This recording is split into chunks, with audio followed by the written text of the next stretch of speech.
Sometimes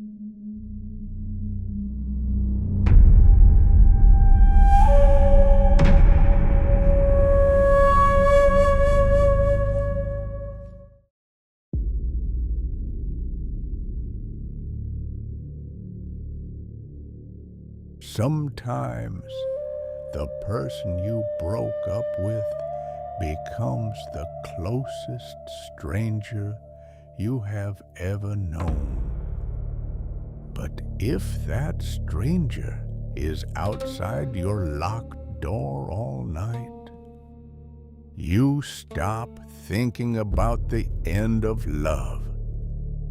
All you can think about is the lock on your front door, the thickness of the door, and the small gap in the door.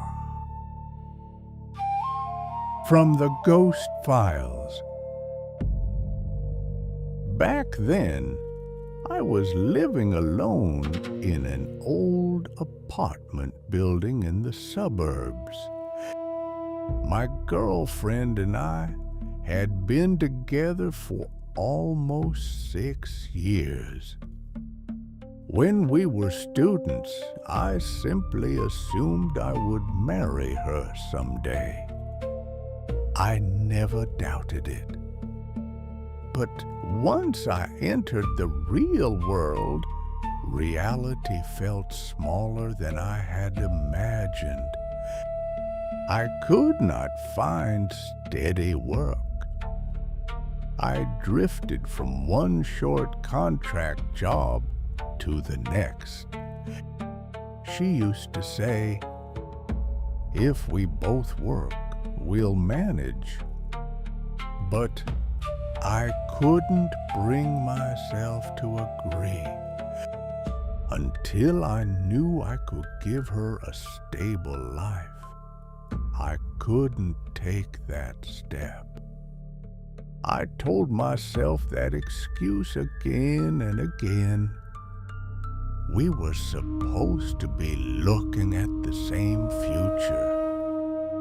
But little by little, we fell out of step. One night, an argument went past the point of no return. We threw terrible words at each other. And that night, we broke up. For a few months after we broke up, it was quiet. In fact, nothing happened. So little, it almost felt unnatural. Then, at the beginning of autumn, she started calling me. At first, she said she wanted to apologize. Then she asked to meet and talk. Just one more time. Each time, I told her I had no intention of seeing her. If that sounded cold, I suppose it could not be helped. But after that final argument, something inside me had ended completely. I could not go back to how I had felt before. Still, the calls did not stop. In the middle of the night, before dawn, in the darkness of my apartment, only my phone screen glowed white. This was years ago on an old phone that lit up the room whenever it rang. After I ignored her for a while, the calls started coming one after another. Even though I was alone in my apartment, it felt like I was being forced to listen to a doorbell I could not escape. One rainy night, the calls went on more insistently than usual. Even after the 10th call, my phone was still ringing. Before irritation could set in, I felt that something was wrong. Don't answer. That was what I thought. And still, I picked up. The first thing I heard was not crying. It was a thin, trembling breath, like someone trying not to laugh.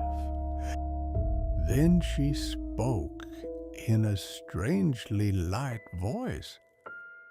From your kitchen window, you can see that old streetlight past the bicycle parking area, right? Is it still on? Without answering, I looked out the window by reflex. Beyond the lines of rain, there was the old streetlight beside the closed dry cleaners. Under it, she was standing. No umbrella. Just looking up at my window. She was too far away for me to see her face. And yet, somehow, I knew. She was crying, but she was smiling. She seemed happy. There was no relief in it. It was less an expression than a presence. And that presence reached straight into my apartment. I closed the curtains. The phone slipped from my hand. For a while, I could not even pick it up. I thought I would calm down once morning came. Things that belong to the night fade in the light. I wanted to believe that.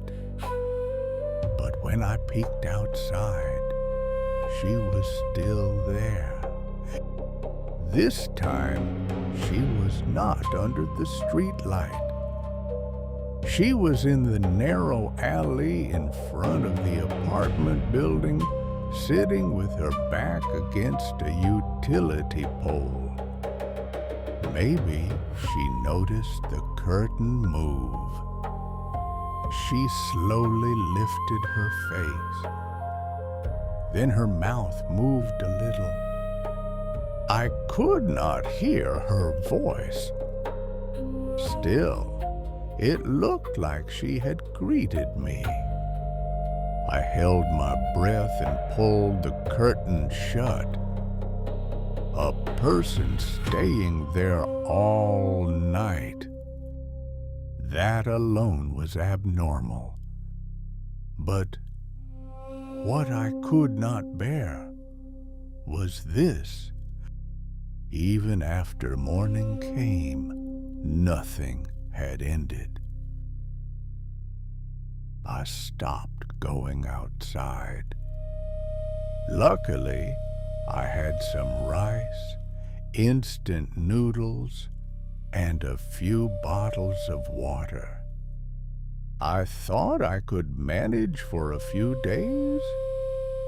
She could not possibly stay in the same place forever. She would have to eat. She would have to sleep. And more than anything, people would notice. That was what I told myself. I thought about calling the police, but what could I report? She was only standing there. But after 2 days, after 3, she was always somewhere in sight. Every time I looked through a gap in the curtains, she was almost in the same place, sometimes standing, sometimes crouching, just there. That was all. She did not ring the bell. She did not shout. And that was why there was no way out. I could not even turn it into a report. She was only there. And somehow that was worse. On the evening of the fourth day, I looked outside. She was gone from every place I could see. Dread came before relief. She had only disappeared from my line of sight. That was what I thought. That night, I heard metal scraping outside my front door. The old door had a narrow mail slot. Its flap was being lifted from the outside just a little. At first, I thought it was a prank. But then I heard a small voice. Just for a minute. Let's talk. It was a voice I should have known well. But with only one door between us, it sounded like something else entirely. I turned off the light. Holding my breath, I stared at the entryway. Then the mail slot flap made another tiny sound. A tiny brittle click. It was very faint. Something thin was trying to force its way through. That dry scratching sound went on for a while. At last, I heard something wet hit the entryway floor. A smell like iron slowly seeped into the apartment. I pulled the covers over my head. Until morning, I could not move at all. It was before dawn. I had dozed off, and I woke to noise outside.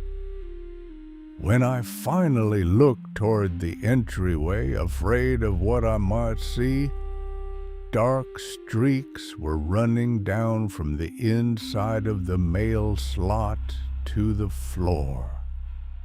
Only then did I understand what had been happening outside my door all night. I called the police. After a while, officers and paramedics arrived. At their urging, I unlocked the door with shaking hands. She was not in the hallway. Down the corridor, I heard hurried footsteps and the wheels of a stretcher. Later, they told me she had tried to force her fingers through the mail slot and had seriously hurt several of them. Normally, you would stop there. If it hurt, you would pull your hand back. But she had not. What had she wanted to reach? The look on the officer's face told me he had no explanation. I had none either. Only that night, The thickness of a single door felt terribly thin. I moved out of that apartment immediately. The next place I chose had mailboxes in the lobby. No mail slot in the front door. On that point, I could not compromise. A few months later, I heard through a mutual acquaintance that she had died.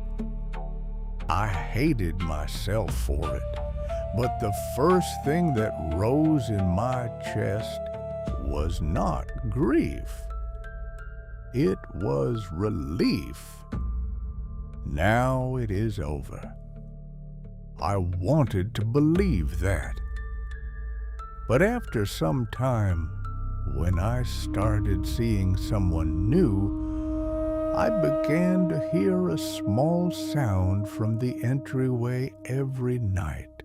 The sound of a metal flap lifting ever so slightly, and then the sound of something light dropping onto the floor.